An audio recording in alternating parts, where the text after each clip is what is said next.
Baik, bismillahirrahmanirrahim. Assalamualaikum warahmatullahi wabarakatuh. Alhamdulillahirrabbilalamin. Wabihi nasta'in ala umuri dunia waddin.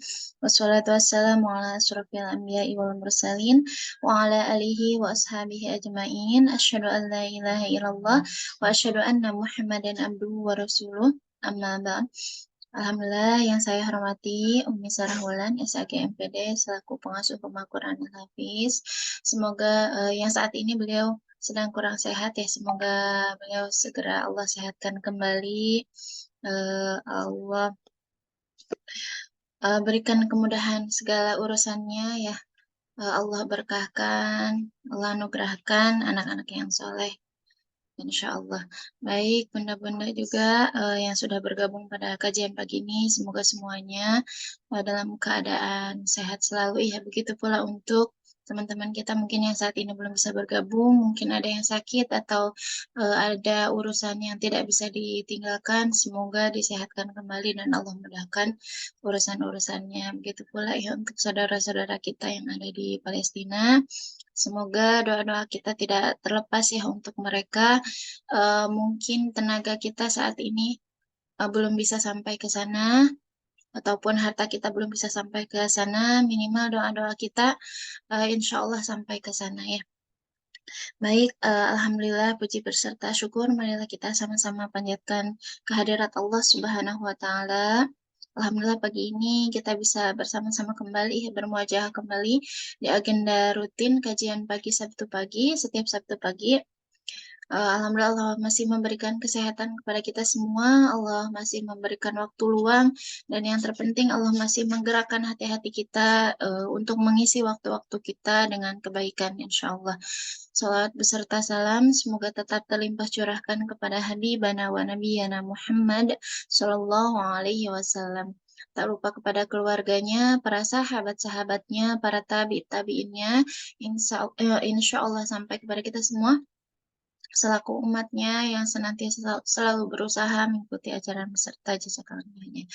Alhamdulillah baik untuk mengefektivitaskan waktu, mari kita sama-sama buka kajian kita pagi ini dengan bacaan basmalah bersama-sama. Bismillahirrahmanirrahim. Baik untuk selanjutnya insya Allah pembacaan ayat suci Al-Quran. Insya Allah pembacaan ayat suci Al-Qurannya sesuai dengan yang akan kita kaji pagi ini ya. Surat Luqman ayat 12 sampai 19 Umi Afan betul.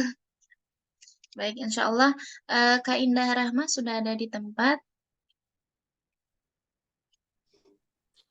Sudah, Ustazah. Oh iya, baik Kak Indah, boleh minta tolong untuk tilawahnya ya.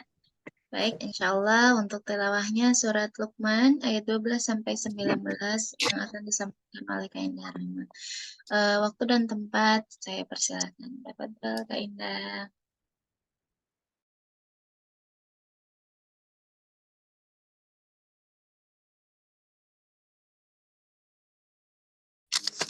أعوذ بالله من الشيطان الرجيم بسم الله الرحمن الرحيم لقد أن اشكر ومن يشكر فإنما يشكر لنفسه ومن كفر فإن الله غني حميد وإذ قال لقمان لابنه وهو يعظه يا بني لا تشرك بالله إن الشرك لظلم عظيم ووصينا الإنسان بوالديه حملته أمه وهنا على وهن وفصاله في عامين أن اشكر لي ولوالديك إلي المصير وإن جاهداك على أن تشرك بي ما ليس لك به علم فلا تطعهما وصاحبهما في الدنيا معروفا واتبع سبيل من أناب إلي ثم إلي مرجعكم فأنبئكم بما كنتم تعملون يا بني إنها إن تكن مثقال حبة من خردل فتكن في صخرة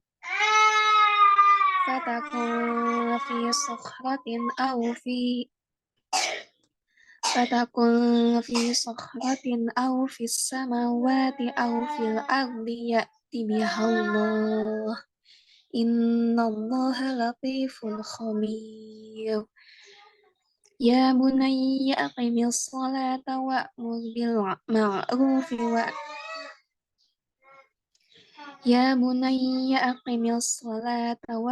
بالمعروف وانه عن المنكر واصبر على ما أصابك إن رب إن ذلك من عزم الأمور ولا تصعر خدك للناس ولا تمشي في الأرض مرحا إن الله لا يحب كل مختال فخور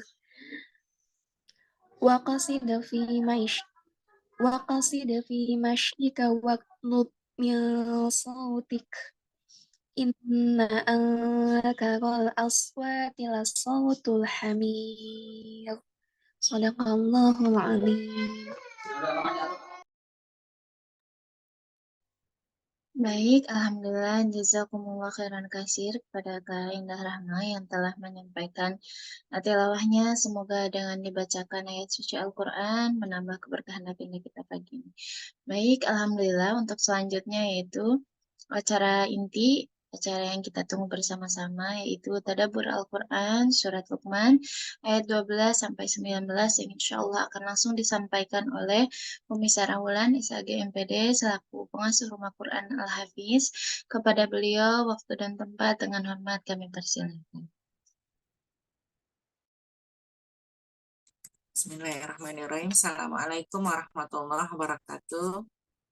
Waalaikumsalam warahmatullahi wabarakatuh. Innal hamdalillah nahmadu wa nasta'inu wa nastaghfiruh wa na'udzu billahi min syururi anfusina wa min sayyiati a'malina may yahdihillahu fala mudilla lahu wa may yudlilhu falan tajida lahu waliya mursyida.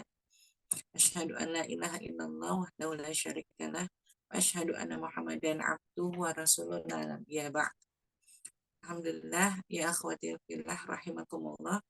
Hari ini kita masih diberikan kesempatan untuk bertemu kembali dengan semua nikmat yang Allah berikan kepada kita. Semoga Allah menyembuhkan semua yang sedang sakit, ya,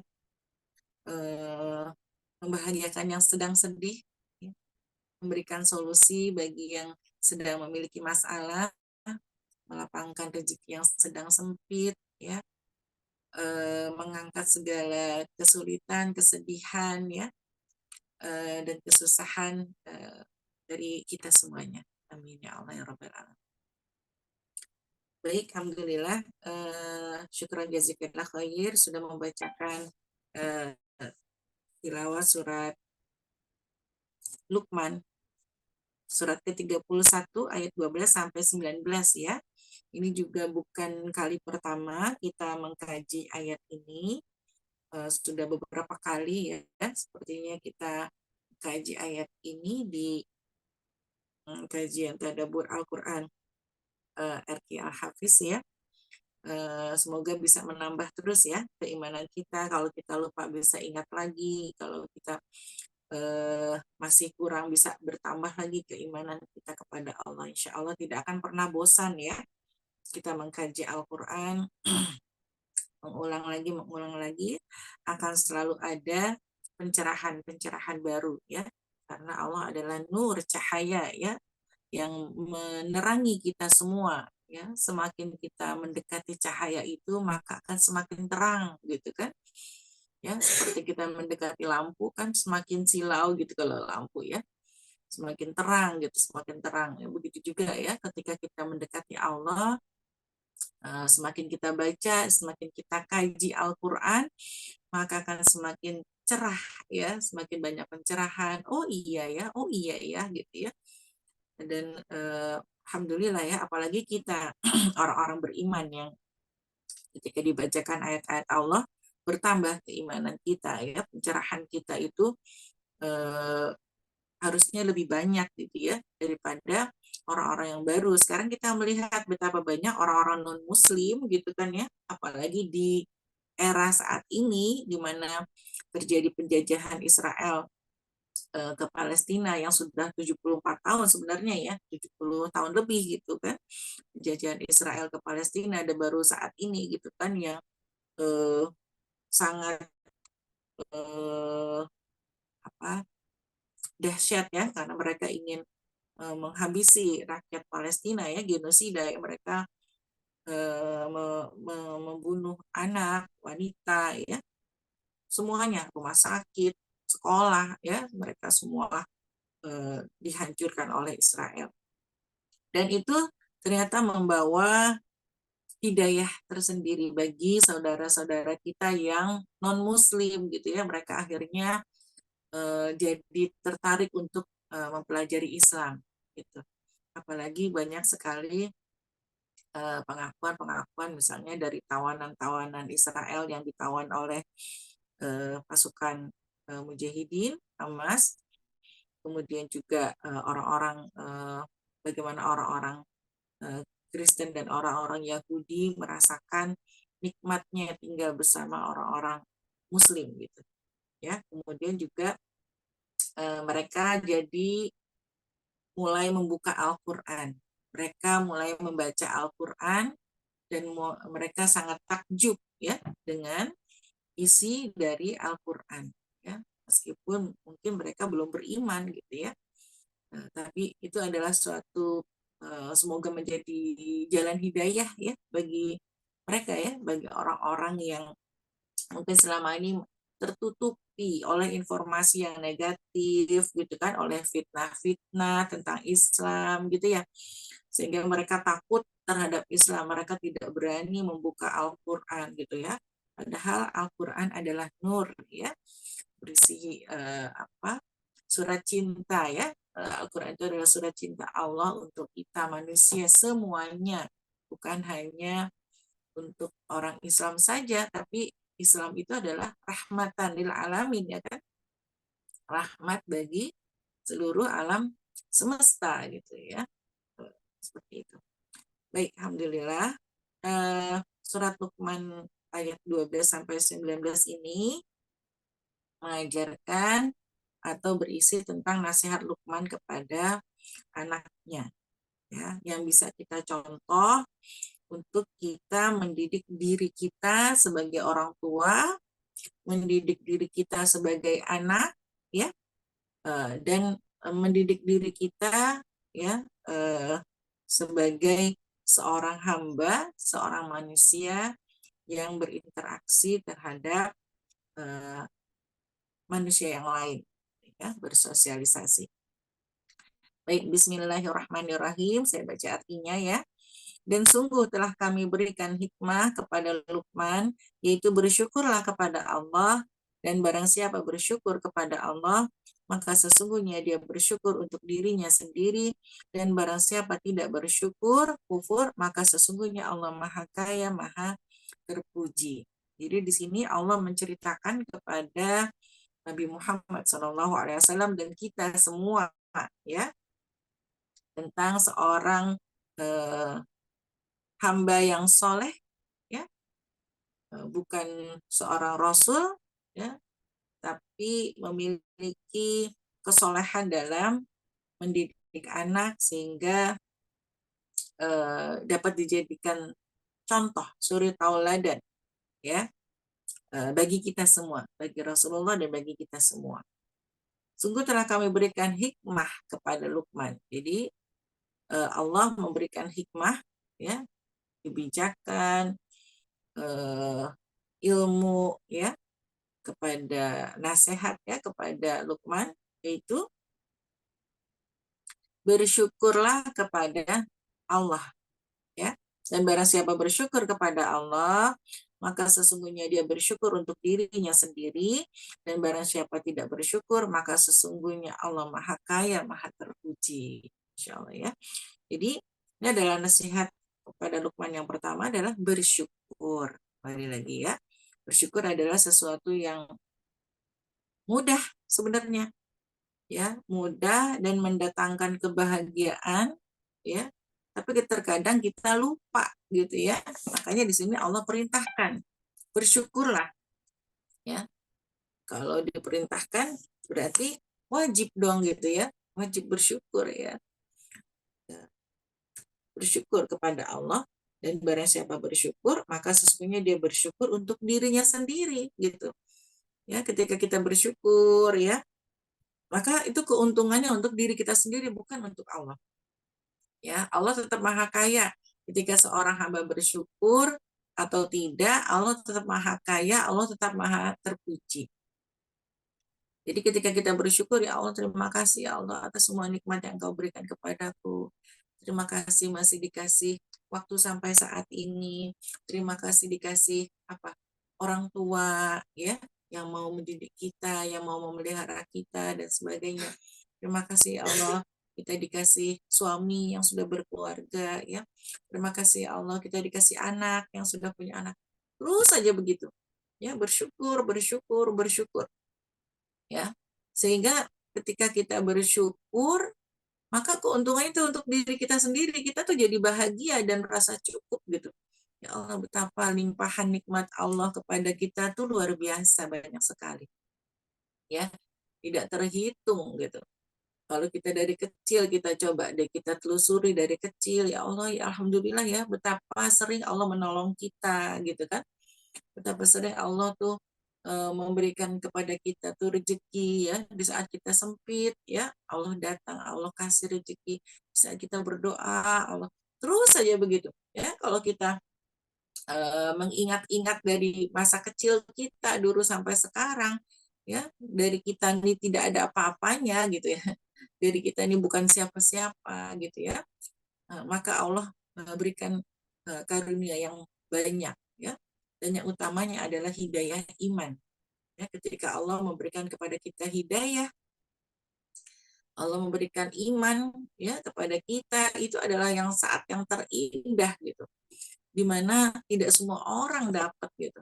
Mungkin orang bisa dapat dunia tadi ya, Allah bisa mendapatkan dunia ya, tapi tidak semua orang mendapatkan hidayah iman gitu ya, sehingga bisa bercita-cita sampai akhirat. Tapi kemudian Allah pilih kita gitu kan, Allah pilih kita untuk mendapatkan hidayah itu gitu kan, sehingga kita bisa mau belajar Al-Quran, mau mendalami Islam, mau berjilbab gitu kan ya, mau berusaha keras menerapkan gitu kan apa yang Allah perintahkan dan menjauhi semua larangan Allah kan gitu. Itu semuanya adalah dari hidayah, dan hidayah itu datangnya dari Allah gitu. Kan nikmat yang luar biasa. Ya, jadi bersyukur, terus bersyukur, alhamdulillah. Dari bangun tidur kita bangun, alhamdulillah masih dikasih umur. Ya, sholat, alhamdulillah masih dikasih sholat. Ya, karena kadang manusia lupa gitu loh, untuk yang namanya rezeki itu dia minta pengen punya rumah, kendaraan gitu ya, pengen punya anak, pengen punya pasangan, pengen punya mobil apa segala macam gitu ya, pengen punya emas permata mungkin, atau tas bagus, baju bagus gitu ya. Tapi kita kadang kita lupa untuk meminta bahwa agar kita bisa dimudahkan Allah untuk istiqomah dalam keimanan kita, dimudahkan Allah dalam sholat kita, dimudahkan Allah gitu ya dalam puasa kita, dimudahkan Allah dalam kita berzakat, berinfak, bersodakoh gitu kan, dimudahkan Allah untuk haji gitu. Itu ya yang kadang kita lupa gitu, bahwa sebenarnya nikmat yang paling indah itu adalah kan ketika kita bisa bersujud gitu kan ya, bersujud di hadapan Allah.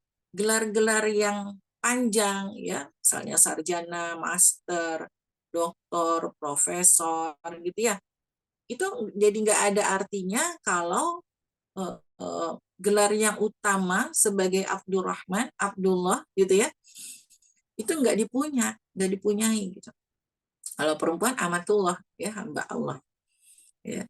Jadi kalau begitu banyak kita lihat orang profesor ya, tapi nggak dikasih hidayah sama Allah gitu ya. Jadi gimana tuh, malah jadi penentangnya Allah gitu ya.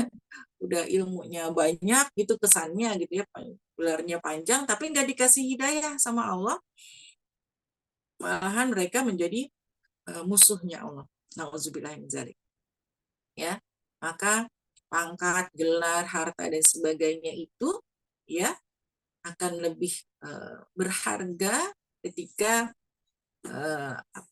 Allah memberikan kepada kita gelar sebagai hamba Allah. Ya, jadi gelar hamba Allah itu adalah gelar termewah gitu. Ya, bukan gelar yang rendah gitu. Ya, jadi hamba Allah, Abdullah, Abdurrahman itu adalah gelar tertinggi, ya. Dan Allah yang memberikannya gitu kan. Abdullah, Abdurrahman, ya. Kita pernah bahas juga kan ciri-ciri Abdurrahman, ya. Itu. Jadi menjadi seorang hamba Allah itu adalah gelar tertinggi, posisi tertinggi ya yang kita miliki. Maka bersyukur gitu. Kita masih punya iman, kita diberikan eh, apa eh, apa ya namanya tuh keutamaan ya, kekhusyusan ya, menjadi hamba Allah itu adalah luar biasa ya. Bersyukur alhamdulillah. Kemudian kita minta sama Allah agar dimudahkan untuk sholat ya. Kadang kita minta dunia, kita lupa akhirat jadinya kan ya. Kita dikasih dunia banyak, akhirnya kita lupa sama akhirat. Yang tadinya kita bisa tilawah 5 juz satu hari gitu, kemudian kita disibukkan dengan dunia, kita jadi nggak bisa lagi tilawah 5 juz gitu ya. 1 juz aja susah misalnya karena kita sibuk mengurus dunia kan gitu ya. Maka kita minta sama Allah agar Allah memberikan kita sholat ya, sholat 5 waktu yang diterima Allah, yang on time, yang bagus kualitasnya, yang Allah ridho gitu ya. Kita minta sholat tahajud, kita minta sholat sunnah-sunnah lainnya ya, sholat duha, sholat sholat goib ya, apa aja kita minta, semuanya kita minta sama Allah. Kemudian kita juga minta dimudahkan dalam puasa gitu ya, dimudahkan. Jadi kemudahan kita dalam puasa itu adalah nikmat ya dari Allah Subhanahu. Kemudahan kita untuk bisa berzakat, bersedekah itu juga nikmat dari Allah. Kemudahan kita bisa berhaji misalnya, bisa berhaji, bisa umroh, aduh insya Allah itu adalah kenikmatan dari Allah ya, yang harus kita syukuri gitu. Bukan hanya kenikmatan dunia ya. Terus bersyukur sehingga kita merasa bahwa ya Allah ya, kita ini sangat diberkahi oleh Allah, sehingga kita ini merasa ridho ya, menghadirkan rasa ridho, raditu billahi robba, bahwa kita ini ridho semua dengan pemberian Allah. Kita ini udah ridho dengan semua yang Allah berikan kepada kita, karena tadi ya kita dengan bersyukur itu kita udah nggak punya keluhan lagi gitu ya. Kita malu sama Allah ya, mengeluh apa lagi gitu ya. Yang nikmat yang Allah kasih kepada kita itu jauh lebih banyak ya daripada air mata kita gitu ya. Senyumnya kita kan lebih banyak, bahagianya kita kan lebih banyak daripada air matanya kita gitu kan ya. Kadang kan kita juga sedih, pasti ada lah kita sedih ya, kita menangis dan sebagainya, kita kesel ada, tapi kan kesenangannya kita lebih banyak ya, bahagianya kita lebih banyak ya. Jadi terus bersyukur. Nah, di sini Allah perintahkan kepada Luqman ya, diberikan hikmah nasihat kepada Luqman untuk bersyukur kepada Allah. Dan bersyukur itu tadi ya, kunci dari kebahagiaan hidup kita. Betapa banyak kita lihat orang yang punya uang miliaran ya, tapi tetap marah-marah, tetap banyak masalah gitu ya. Tetap masalah mah tetap aja gitu ya, ada gitu orang yang uangnya miliaran sama uangnya recehan gitu ya. Tetap aja gitu ya. Kan kata orang yang nggak mampu kan, enak banget ya dia punya uang miliaran, bisa beli beras, bisa beli ini, nggak kekurangan segala macam gitu ya. Nah, padahal yang uangnya miliaran mah punya masalah tersendiri gitu tetap mereka punya masalah yang membuat mereka bersedih, menangis dan sebagainya juga ada, ya. Maka di sini kalau kita ingin bahagia, ukurannya bukan harta, ya. Bahagia itu ukurannya dengan bersyukur. Sejauh mana kita bersyukur, kita akan bahagia, gitu. Ya, maka bersyukurlah terus kepada Allah agar kita bahagia, karena yang dicari adalah kebahagiaan, ya, bukan dari banyaknya harta yang kita kumpulkan, gitu. Ya, bagaimana jangan sampai harta yang susah payah kita kumpulkan itu, ya, kalau kita nggak bersyukur malah akan menjadi ujian, ya, bagi kita. Nauzubillah min dzalik. Dan barang siapa kufur, maka sesungguhnya Allah Maha Kaya, ya. Jadi kalau seorang hamba itu nggak mau bersyukur kepada Allah, maka Allah tetap Maha Kaya, Maha terpuji. Nggak akan mengurangi kekayaan Allah. Dan ingatlah ketika Luqman berkata kepada anaknya, ketika dia memberi pelajaran kepadanya, wahai anakku, janganlah engkau mempersekutukan Allah. Sesungguhnya mempersekutukan Allah adalah benar-benar kezaliman yang besar. Ya. Nah, di sini Luqman mengajarkan kepada anaknya. Nah, kita lihat apa saja yang diajarkan oleh Luqman menjadi pelajaran, ya, bagi kita. Wahai anakku, janganlah engkau, ya, yang pertama adalah wahai anakku, ya bunaya. Ya, Luqman memanggil anaknya dengan panggilan kasih sayang. Ya, artinya ketika kita mendidik anak, maka didiklah dengan kasih sayang, ya. Bukan dengan omelan, bentakan dan sebagainya, ya. Kadang kan kita sebagai seorang ibu nggak sabar, ya, udah capek gitu kan, jadinya yang keluar adalah omelan gitu, ya.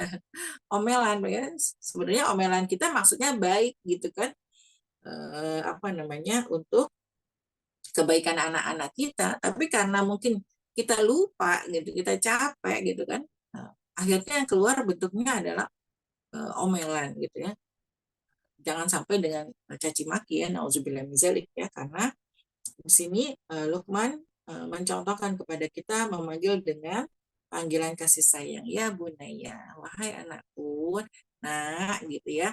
Jadi tentunya dengan kasih sayang, ya, mendidik anak-anak kita itu dengan kasih sayang, dengan panggilan yang baik, ya, tidak menghinakan, ya. Jangan sampai orang tua memanggil anaknya dengan panggilan yang buruk, ya. Nauzubillah min dzalik, gitu, ya. Udah saking kesel sama anaknya dipanggilnya dengan panggilan yang buruk gitu kan, misalnya apa dengan caci maki misalnya, nauzubillah min dzalik, ya. Tidak, tapi di sini Luqman memberikan contoh untuk memanggil anaknya dengan kasih sayang, ya bunaya, sini nak, gitu, ya, wahai anakku, gitu, ya, dengan panggilan kasih sayang, dengan bahasa yang baik, ya. Nah, seperti itu. Janganlah engkau mempersekutukan Allah, sesungguhnya mempersekutukan Allah adalah benar-benar kezaliman yang besar, ya. Jadi pendidikan pertama yang kita ajarkan kepada anak-anak, janganlah engkau mempersekutukan Allah. Jangan menduakan Allah. Itu adalah hal yang pertama harus kita tanamkan kepada anak-anak kita. Jangan syirik, jangan menduakan Allah, ya. Karena itu adalah kezaliman yang besar. Syirik adalah perbuatan dosa besar yang tidak diampuni oleh Allah, ya, kecuali dengan taubatan nasuha. Maka jauhi syirik, ya. Jangan sampai kita ikut-ikutan gitu, ya. Itu aja minta penglaris aja tuh ke situ gitu, ya. Nah, jangan, ya. Kita minta cukup kepada Allah saja. Jangan sampai datang ke paranormal, ke dukun, apa ya sekarang namanya dukun macam-macam, ya. Keren, paranormal lah, apa ya. Atau misalnya ada yang pakai baju koko juga ada gitu kan, ya. Nauzubillah min dzalik, gitu, ya. Jadi intinya itu, ya, jangan syirik, jangan menduakan Allah, ya. Dia sholat juga tapi minta ke kuburan juga, jangan, ya. Dia sholat juga minta ke pohon juga gitu misalnya.